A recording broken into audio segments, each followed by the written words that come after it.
Welcome to End Bullying Now. Come join host Clara as she creates an environment of educating everyone to recognize when bullying occurs and how to understand what to do when it happens. By eradicating bullying, we can move towards treating one another with greater civility and respect. So now, please welcome your host of End Bullying Now, Clara. Hi, everyone. This is your host, Clara, on the Brave Bold TV network on the show End Bullying Now. And that's really what we want to do. Today, we're going to talk about how to recognize bullying. Do you know about bullying prevention programs? We're going to talk to Pam Gockley, who's a great speaker, and she's going to tell us her story and her fight with bullying, how she overcame it, overcame her personal demons, and worked through depression, a felony, and anger. And the story really is so that you will know that people need to understand that a lot of us get bullied. We're not alone. It happens to a lot of us, and it's not their fault. When you believe it's your fault, that's when problems come up, and there are problems in self esteem, resilience, sometimes violence, suicide, shootings come up. So let me tell you today about our guest, Pamela Gockley. She's an internationally known speaker, an expert in business who is a corporate leader for the past 30 years. Pam has created a technology company where she is quite skilled in identifying trends in consumer behavior.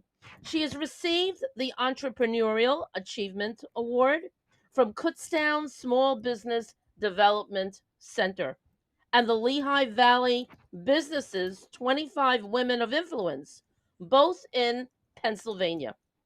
About 4 years ago, she founded the Camel Project, where she created a movement called Stop Bullying, I Care, and emphasized how important it is to reach out for one's passion. She's the author of several business books and has written books related to bullying prevention. A Blaze of Kindness, which teaches children about kindness, compassion, and empathy. Another book, Not All Camels Are in the Desert, which is about her personal story. And another book on the reputation factor, which is about setting oneself on a strong, successful career track. Let's welcome Pamela Gockley to our show today. I'm sure you will enjoy it. Hi, Pam. How are you? I'm good. Thank you so much, Clara, for not only doing the show, but inviting me to be on. I'm excited to be your Good. guest. And so am I. Thank you. So let's start out with talking about the Camel Project. What is the mission and goals of the Camel Project? Let's So start out the with Camel, that question. sure, the Camel Project was started like you said, 4 years ago. We are a 501c3, and our mission is to assist communities in not only addressing, but to build awareness and prevention of bullying, and to eventually eliminate it. And we really want to focus on ending bullying based violence, which is suicide as well as mass shootings. I've always looked for trends in behaviors, and now I can just apply my career for the past 30 years to help people identify their patterns and identify their behaviors that may not be wanted in a community. Mhm. So, what are some of the projects you've worked on that made a difference in children's lives? So during COVID, we really had to move to Zoom. We actually had a difficult time connecting with kids because, a lot of folks don't have access. So we really focused on the adults. And the more we talk to kids and the more we talk with youth, the more we realize that it is really the adults that have the issues. And, bullying is an aggressive learned behavior. So where are these kids learning this behavior? Bullies Mhm. aren't born, targets aren't born, witnesses aren't born, which is the triangle of bullying. So where are they learning it from? They're learning it from the adults. It could be inherited, it could be cultural, it could be the experience that the adults, without awareness that they're doing it, they're passing these behaviors on to our youth. So we really started focusing on training adults through our certified prevention specialist program to help them understand signs and symptoms of bullying and how they may be perpetuating the behavior, but then also tools and strategies to be able to build self awareness, self identification, and self regulation. And that we feel is going to have the most impact on our youth. Mhm. So, what type of training do you do for adults? Can you go through an example? Sure. So we go through a four-part, 4-hour training. We first discover, we call it the 4 Ds. We discover what bullying is happening, and then we define what bullying is. So if you talk to 10 people, you're going to get 10 different definitions of bullying. So we decide on a definition of what bullying is. We don't tell the community what it is. We give you the framework to be able to identify it. Then we develop school tools and strategies on how to stop the bullying behavior and how to identify it and how to stop it, and other things that we can do to help us be more self-aware of any perpetuating negative behaviors that we as an adults are communicating to our children. And then finally, the 4th D is defend it. So we want to make sure we Hmm. stay on the right track. I've been doing this same program for 10 years and I still, do dumb stuff. And, we're not looking for perfection here. But you do have to practice these skills. So we have a additional um, 9 to 12 month training to make sure people are practicing and to make sure they're succeeding and to make sure they're getting near what we set our goals to be. So if we want to reduce homelessness or we want to reduce suicides in our communities, we can actually, through metrics, track that. Mm. We talk about emotions and behaviors, but when it comes to the metrics piece, we really do need to know instead of think and feel. Sounds really fascinating.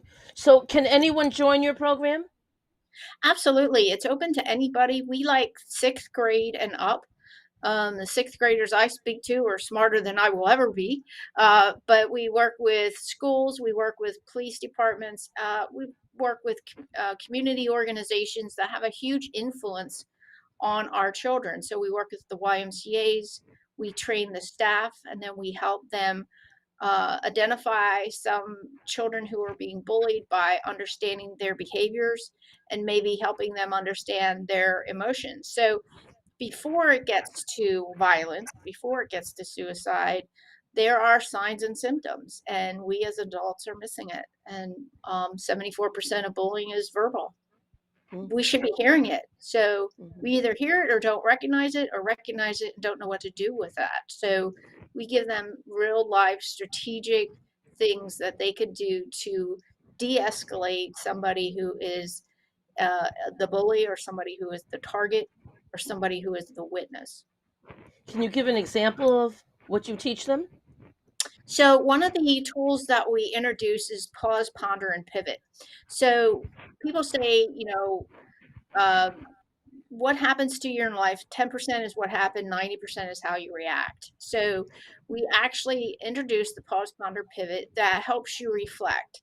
So we don't learn anything from experience, we learn from reflecting upon it. But what this requires adults to do is to invest time in themselves, which we're also busy, we're also overwhelmed. Well, we can reduce your stress levels and your stressors if we allow you to take the time to pause, and ponder what happened, and then decide if there's another path or another alternative perspective that you want to bring into a situation. So if you always have a fight with your child, Mm. whose responsibility is it to change it up? It's the adults. So I get into a lot of discussions with parents that have a constant conflict with their children. Mhm. Unfortunately, it increases and it becomes more angry and it becomes more violent and people get dug in, and that's really where our communities are right now. Everybody's dug in. A lot of people have stuff happening to them. No, you Mhm. may be accountable for some of that, and you need to be the adult in the room to try a different approach, a different perspective, try something different than your way you're limiting beliefs may have been causing and perpetuating the behavior. So, Mm. unfortunately, when there's something that happens, almost every act of violence can be connected somehow to bullying Mm. in some Interesting. way. So, we need to regulate and self regulate. But if people can't put a name on it, they can't grasp it. They don't stop long enough to pause, ponder, and pivot.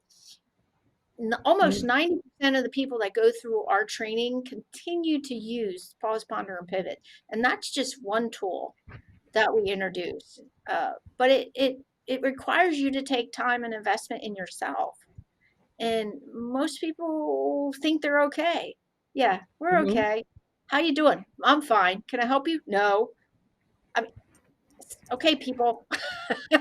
We need to get Mhm. a little deeper of what's happening to Mhm. ourselves so you can really understand the impact you have on everyone you come in contact with, and Mhm. especially the youth.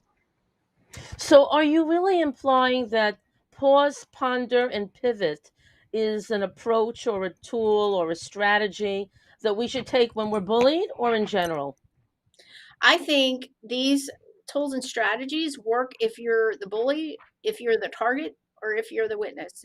And the witnesses, we have three different categories. The witness is the one that walks right past and totally ignores everything.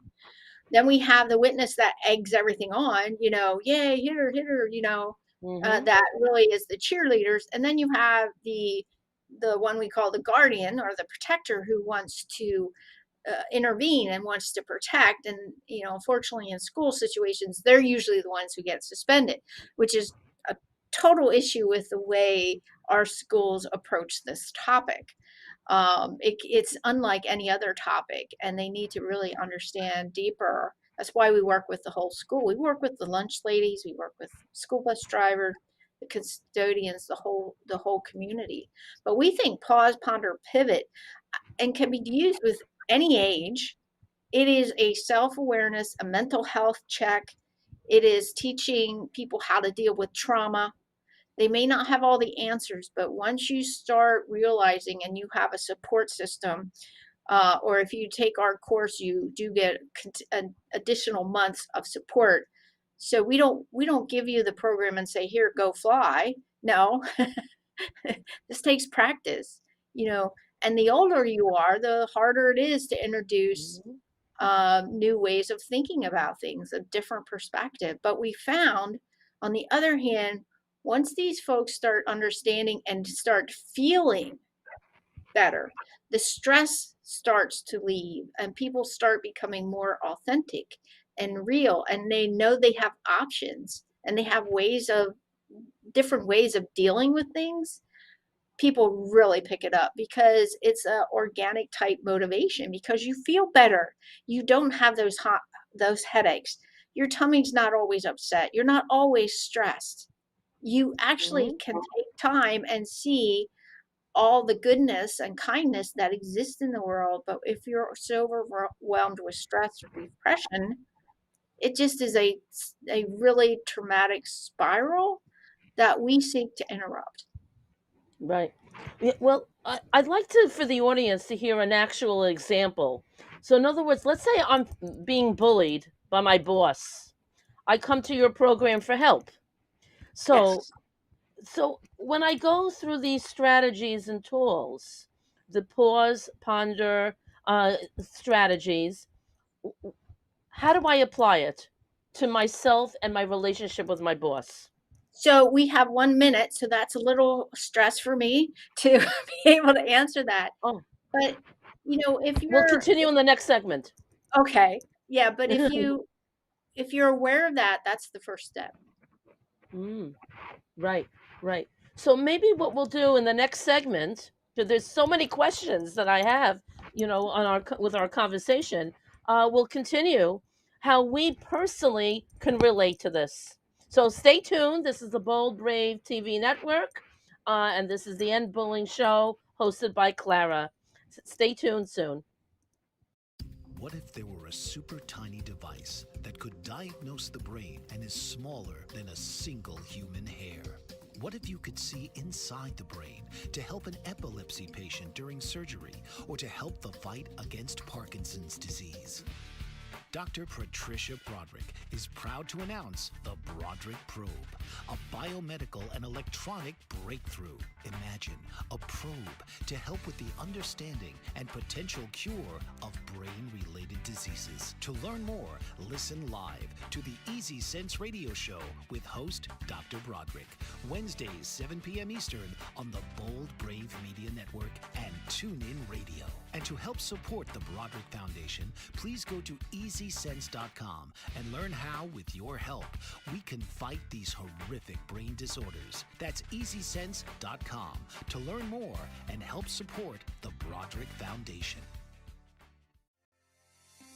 Author, radio show host, and coach John M. Hawkins reveals strategies to help gain perspective, build confidence, find clarity, achieve goals. John M. Hawkins' new book, Coached to Greatness, Unlock Your Full Potential with Limitless Growth, published by iUniverse.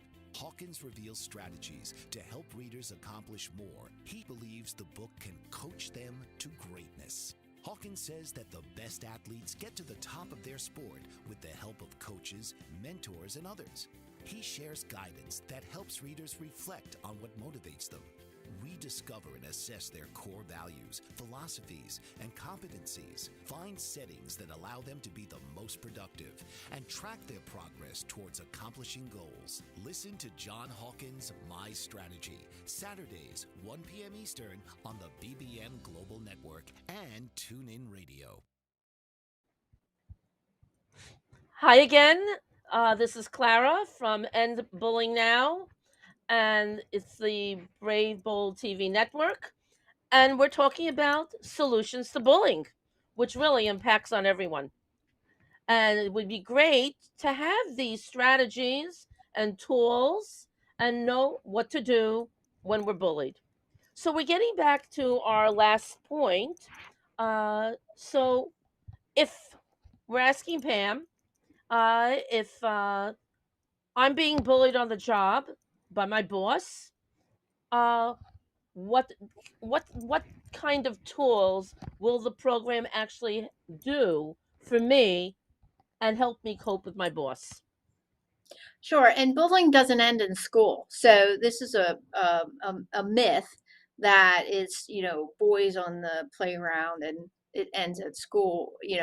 No, it's about the same statistically of how many people get bullied in school versus the workplace. So the workplace is a little bit different, but you need to document. First of all, document everything that happens. That way you will have a paper trail. Also, then, really pay attention to what your boss is doing and how it makes you feel. So you can't probably change the boss. All you can do is change the way that you deal with and the stress that is caused at work. So you can't allow somebody else to have that much control over you. What we found is a lot of times women, especially, don't have the confidence to understand it's more about them than themselves, it's more about their boss. But the only thing that you really have the power to do is not allow it to cause stress to you to do your job. But then you need to really, evaluate, is this the job for you? Some Mm. of the folks that we work with end up leaving the job. So I'm not saying you should go quit. I'm just saying that you follow you wherever you go.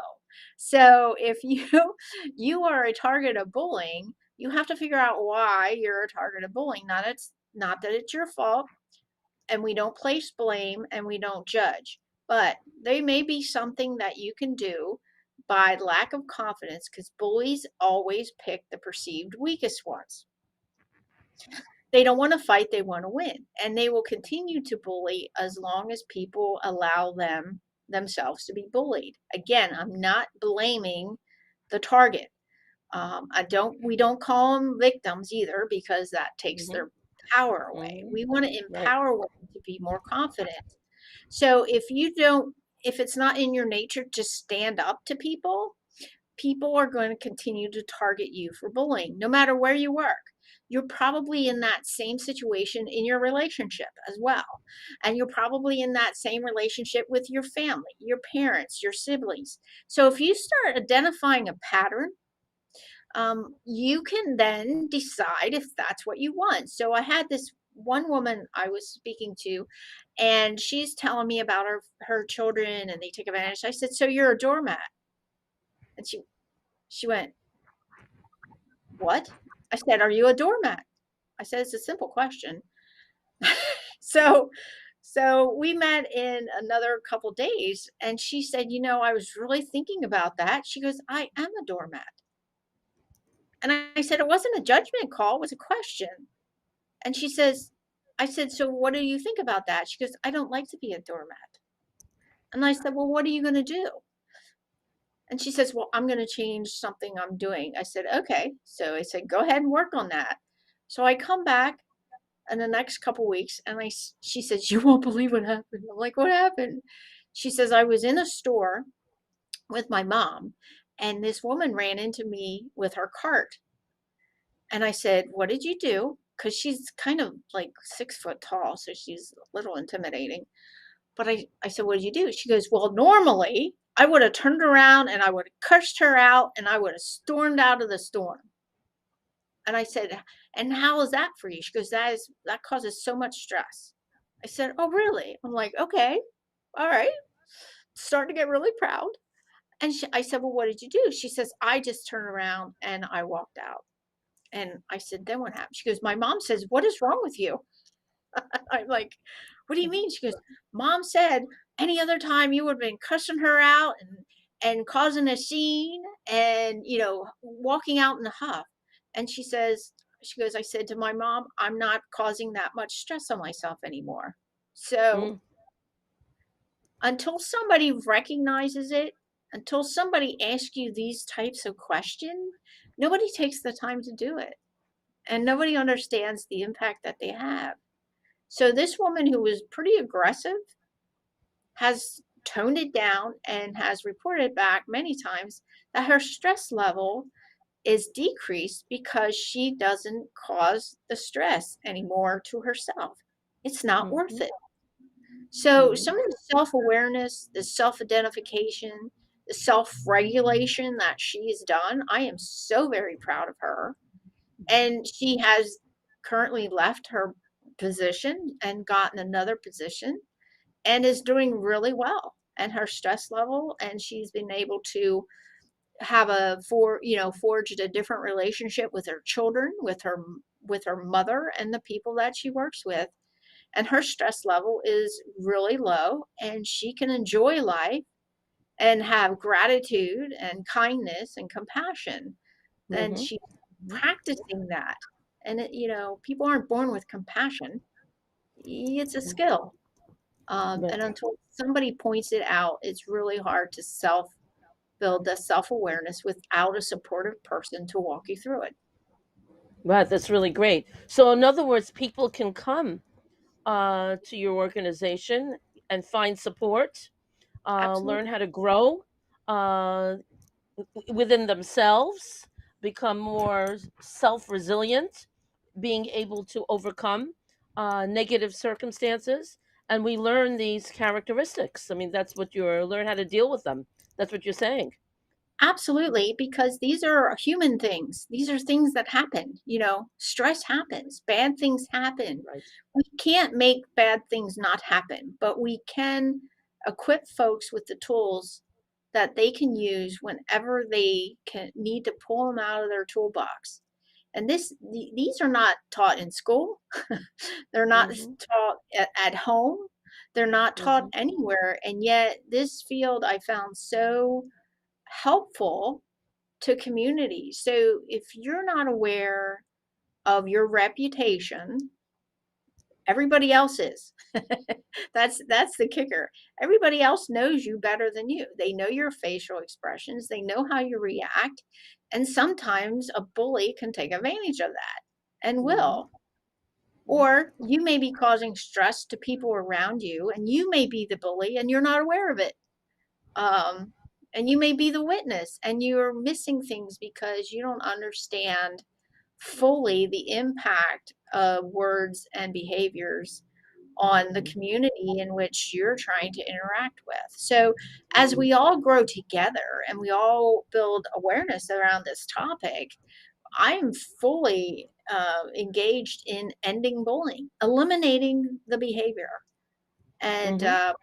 people say, well, we can't save them all. I'm like, I'll save one. Can we do one? Yeah. Maybe one, and then go from there. Yeah, I agree with that. I'm doing that also. Even by this show, I'm trying to save people. In You fact, are. you're talking about basically changing a culture. So, how do we change this culture of violent and unacceptable behaviors that result in this trauma and abuse? So confident people are not a target of bullying. Confident people do not need to bully. So if we can keep get everybody on the same page of what it is and understand those patterns, we are very, very confident that one school at a time, one community at a time, once everybody's on that same page, there will be community standards set. And people will know what's allowed and what is not acceptable behavior. And that consistency, how to repeat this. So, this is what children are missing, the structure. I'm not telling you what structure they need. We're saying you need structure for your children. They're looking for guidance. But I'm sorry, we have a fire engine going by. Sorry about that. Mhm. But the why violence within our youth is increasing is because there's not a constant repetitive structure for our kids. Mhm. They will make it Mhm. up. Or you tell them one thing, but you don't follow what you're saying. Be kind, but yet you're not kind. Have compassion, but yet the person doesn't have compassion. Kids learn by what you do, not by what you say. So, if Right. and I'm not laughing, but it just Mhm. seems, as a person who was being bullied, I thought it was pretty obvious that people perpetuate the bullying behavior, and they're the leaders, they're the bosses, they're the teachers, they're the administrators, and I'm very optimistic that they're just not aware of it. Mhm. That if we build that awareness and they understand their Mhm. impact and how negative the words that they use every day, because that's what they grew up with. Um, my father was a, a, a racist, and we grew up in a household with slang for almost every culture. And I'm 6 years old. I literally don't know anything different. Learned really quickly that dad had some problems, and that's not the way you talk to people because it causes pain. Mhm. Mhm. But I mean, it depends on how you were raised and your culture. And, in our city where I live, we're almost 70% Latino. But that's a different culture than I grew up in Lancaster County, Pennsylvania, with the Amish and the Mennonites. So, a totally different culture. I'm very fascinated by other cultures, though. I'm very curious. And that's important to understand, that we find people who are bullied and live with trauma. We found The bully is also living in trauma because they learned it somewhere. And Mm-hmm. without the rules to regulate what they're feeling, it always continues and almost always goes to some violent end. Mm-hmm. Hmm. It sounds like, in order to combat bullying, we need to make people aware of their actions. And when people become more aware of their actions, they can be accountable, they can take responsibility for what they're doing. Yeah, And if I don't know how to cope with something, then I can get help and support. And that's where your organization comes in. That's what it sounds like you're saying. absolutely. And yeah, it sounds fascinating. But let's get into how you got into the Camel Project. How did it become known as the Camel Project? And how does it deal with diversity and inclusion and general things? Maybe we can pick that up in the next section. Oh, I see. That's right. I see we're almost coming to the break. So, in our next break, Pam has a fascinating story about the Camel Project, how she got into it. Please stay tuned. You'll really enjoy it. And we're going to learn more strategies and tools on how to deal with bullying. This is End Bullying Now on the Brave Bold TV network. See you soon. Did you know that your beliefs create your entire reality, but it's the subconscious beliefs that do most of the creating? Belief shifter and life coach Shiraz can help you identify those limiting beliefs and eliminate them, often in a single session. Like it was almost instant, like I had relief right away. Creating better health, relationships, careers, and finances. Let Shiraz help you step out of safety and into awareness. Definitely something's happening. It's like a flow inside. It feels good. Whether in person or online, Shiraz provides personal coaching, belief shifting. Visit Shiraz at energeticmagic.com or call 416-529-7429. Energetic Magic on the BBM Global Network, Tuesdays at 7 p.m. Eastern. Find your greater happiness. Be well. Be aware. Be magical. Are you struggling to care for elderly parents or a spouse? Do you wonder if being a caregiver is making you sick?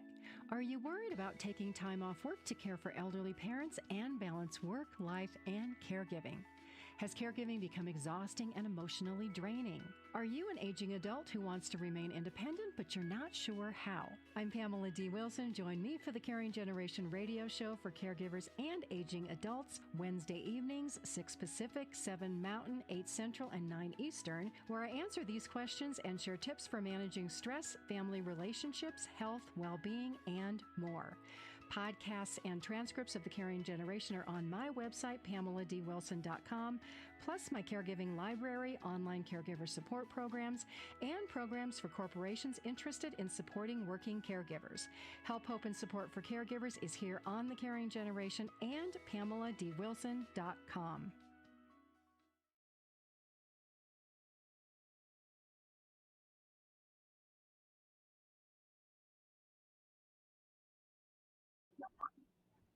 Hi, everyone, again. We're back. This is the Brave Bold TV network. This is your host, Clara, on End Bullying Now. And we're learning some fascinating things about how to deal with bullying when it occurs. And the Camel Project is one such strategy that we could use when we feel bullied and learn the tools and strategies to help combat bullying. So Pam is going to tell us about how she got interested in the Camel Project. Yeah, so thank you again for this question. So the Camel Project was started 4 years ago, but what happened was the Parkland shooting just triggered me. I can't believe adults can't fix this problem. And we talk to a lot of students, and frankly, students don't trust adults to take care of this. They don't trust it. They don't report bullying. They don't talk about bullying because they think adults can't take care of it, which I can't not agree with them. So Mhm. we started originally to work with students, but again, we think students are fine. We think adults are the ones who are really kind of messed up with behaviors and biases and being racist and being gender specific and kids aren't born with that. So racists Mhm. aren't born; they're created. And people who don't like the LBGT, they're not born, they're created. So where in our adults, what in our adults is encouraging and continuing these really negative learned aggressive behaviors? So halfway through developing the Camel Project, we switched from dealing with students to dealing with adults. And there's a lot of great programs for kids. There's after school programs, there are the Olivettes, the YMCA's, there's Mhm. a lot of communities, there's a lot of churches, there's a lot of things for kids to do after school. But there isn't many programs for adults. And frankly, we haven't found any programs for adults. But we think perpetuating the behaviors, perpetuating the negative uh, ideas against race, religion, against genders, all that is being perpetuated and taught to our children through our adults. And that's as blunt as I can say it. And a lot of times people don't take the time to understand that they're perpetuating it. That this the every almost there's reports and studies everywhere. Almost every suicide, almost every gun shooting is connected to bullying. Mhm. And and abusive relationships are connected to bullying. Homelessness is connected to bullying. So we're not saying eliminating bullying is going to end all this, but it's going to greatly reduce violence in our communities. And the fact is, what we're doing now ain't working. So Mhm. when something ain't working, you should try something different. And we found that our program is making a difference in our communities. When people aren't angry, when they're not living in fear, when we can build that confidence and give them the tools and strategies so that they can continue to be confident in themselves. When a woman gets into an abusive relationship and people say, well, I don't know why she can't get out of that abusive relationship, it's because she has been using these same behaviors and feelings and emotions to continue to attract the bully. So abusers are bullies. Let's call it what it Mhm. is. So Mhm. until we can break, until we can interrupt, we don't want to change her culture, but we want to introduce an alternative way of responding. Why are you allowing yourself to be abused and picked on by these people? There's a reason.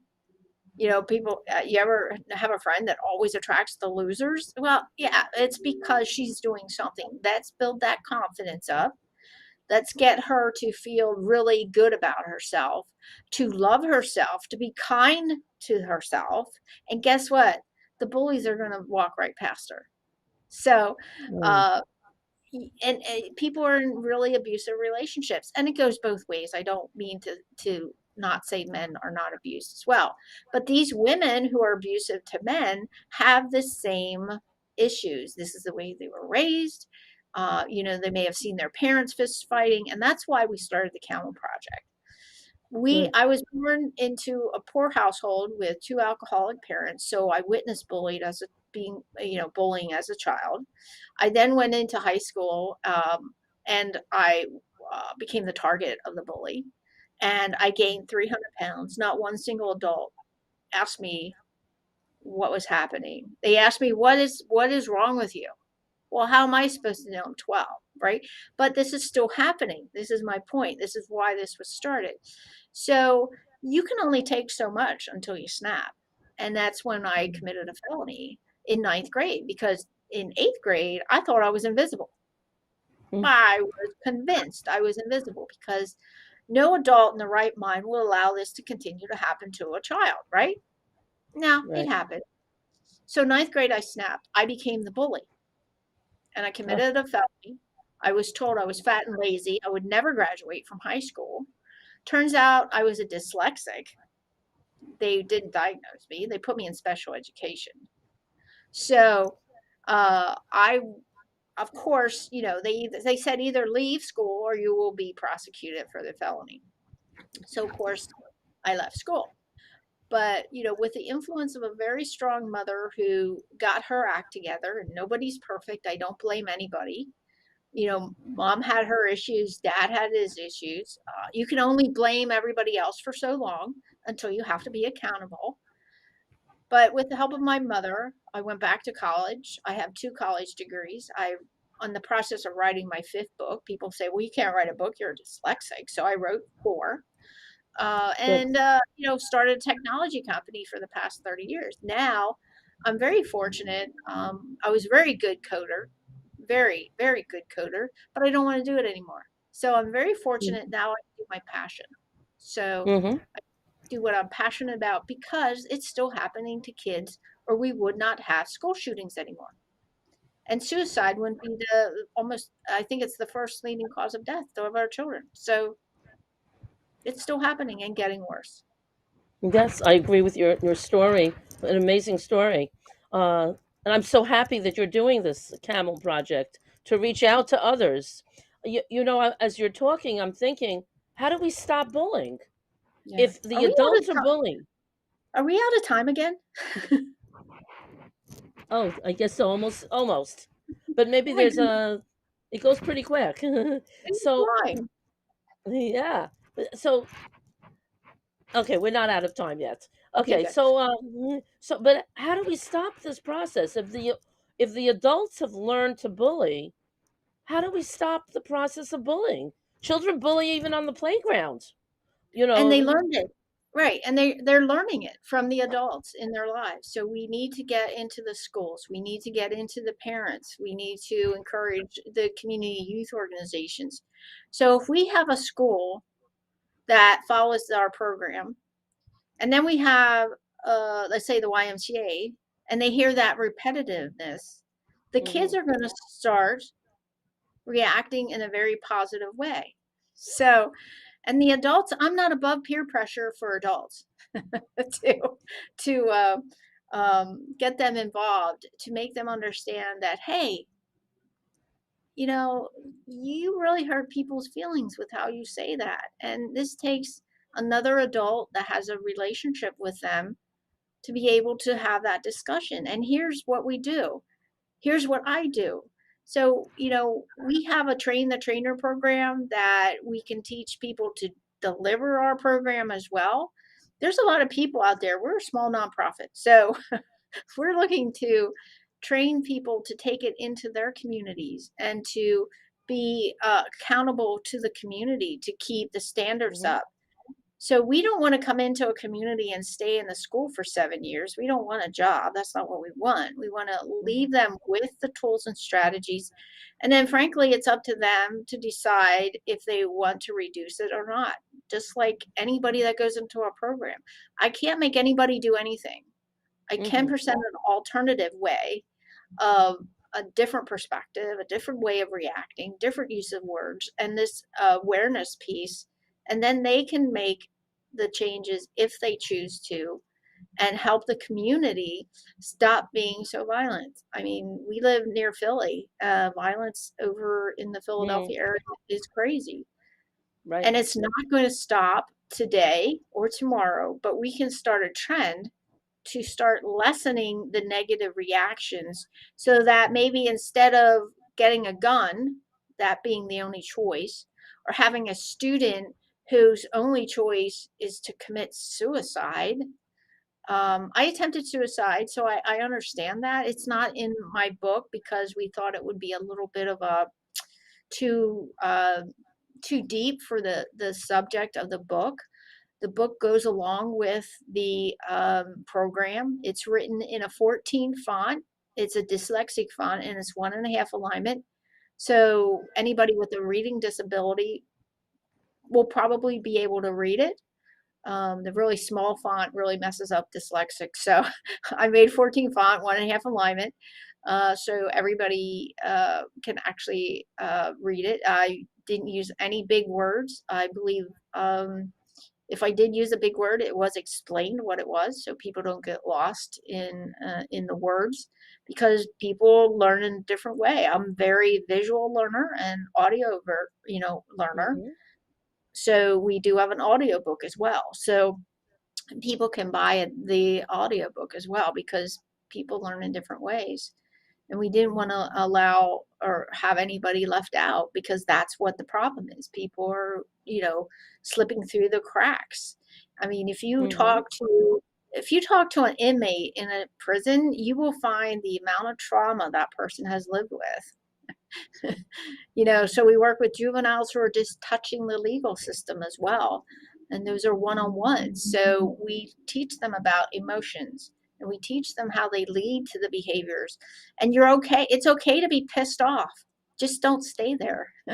Mm. It's okay to be, uh, angry, but don't stay there. You know, it's Right. okay to be afraid, but don't stay there. Learn how to regulate and de-escalate yourself before suicide is the only answer you have left, which Wow. is illogical, but yet logical, because I understand where they are. Right. Right. How do we develop similar type camel projects in other communities? Has that Well, been attempted? well, we that's part of our phase two. We have the programs down. We're Act 48 approved, which in Pennsylvania gives teachers continuing education credits. So we are building, and we would like one in every state, and we would like one in every county of every state. And again, we Hmm. do have that train the trainer program. We're here for support, but we're a small nonprofit, and if we can replicate this program into other states, we would love to do that. That'd be great. Well, we're coming up to another commercial break. And in the next segment, we're going to be talking about cyberbullying and digital safety, because that is also a part of bullying. So stay tuned. And this is the Bold Brave TV network on the End Bullying Show. And I'm your host, Clara. So see you soon. Mike Zorek, a three-time California state champion in Greco-Roman wrestling at 114 pounds. Mike, blind since birth, was born in Hartford, Connecticut. He was a six-time national placer, including 2 seconds, 2/3, and 2/4. He also won the Veterans Folk-Style Wrestling twice at 152 pounds. In all these tournaments, he was the only blind competitor. Nancy Zorek, a creative spirit whose talents have taken her to the stage and into galleries and exhibitions in several states. Her father, a commercial artist who shared his instruments with his daughter and helped her fine-tune her natural abilities, influenced her decision to follow in his footsteps. Ms. Zorek has enjoyed a fruitful career doing what she loves. Listen Saturday mornings at 12 Eastern for the Nancy and Mike Show for heartwarming stories and interesting talk on the BBM Global Network. Dr. RC will share extraordinary resources and services that promote educational success, as well as making a difference in the lives of all social workers, as well as the lives of children, adolescents, and teens of today. She will have open discussions addressing many of the issues that we face about our youth and how being employed in the uniquely skilled profession of social work for over 18 years has taught invaluable lessons through her personal experiences. She will also provide real-life facts, examples, and personal stories that will confirm that why serving as a child advocate is extremely beneficial when addressing the needs of the whole child. Listen live to Dare to Soar, Saturdays 10 a.m. Eastern on the BBM Global Network, and tune in radio as Dr. RC will provide thought-provoking information that will empower, encourage, and strengthen students, families, and communities across our nation. You can also visit her at soarwithkatie.com.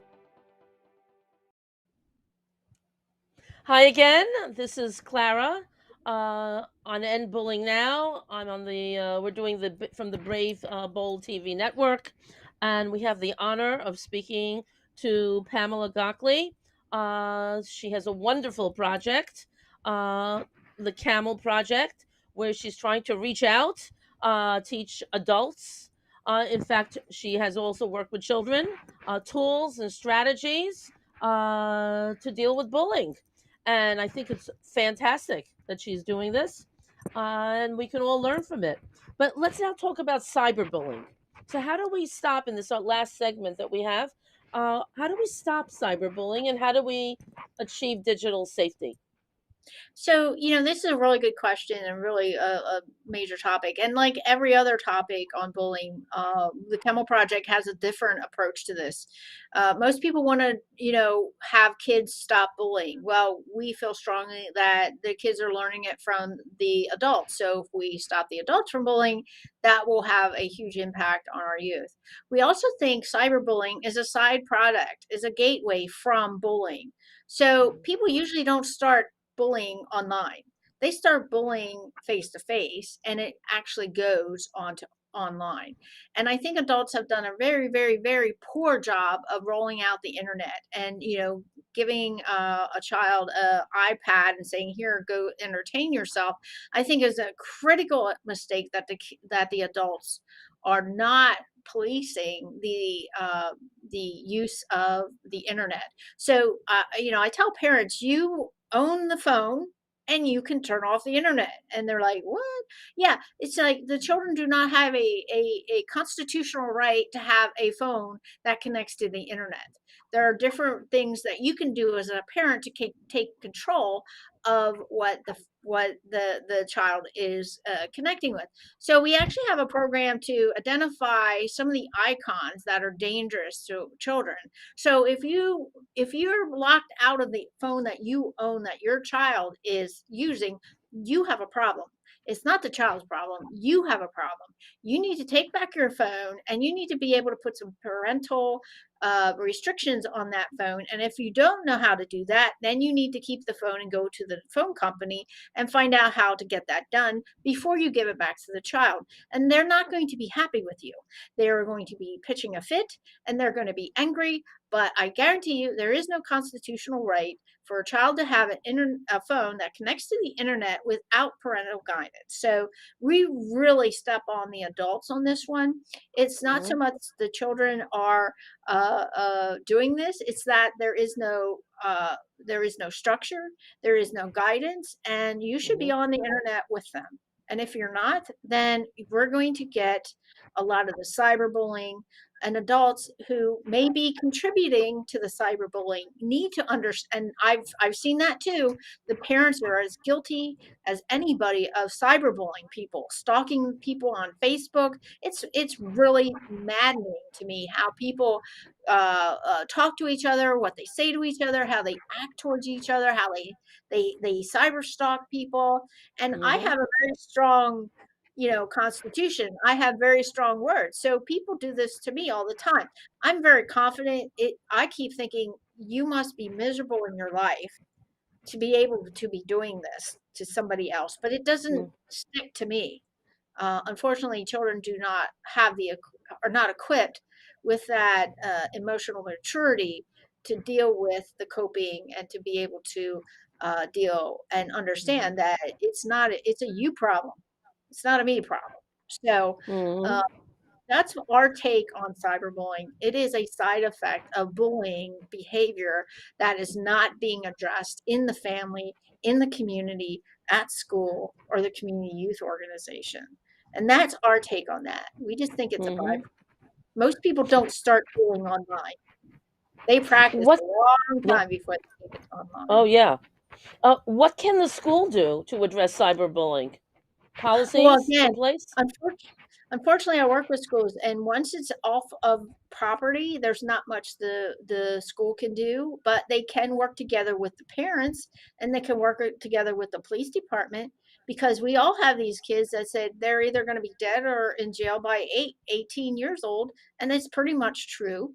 So we have to come together as a community, get on the same page, get on the same message, continue to repeat our behaviors that are both positive for ourselves and our community and our children. And until we do that, I'm afraid the violence is going to continue to get Mm. worse and more often. Mhm.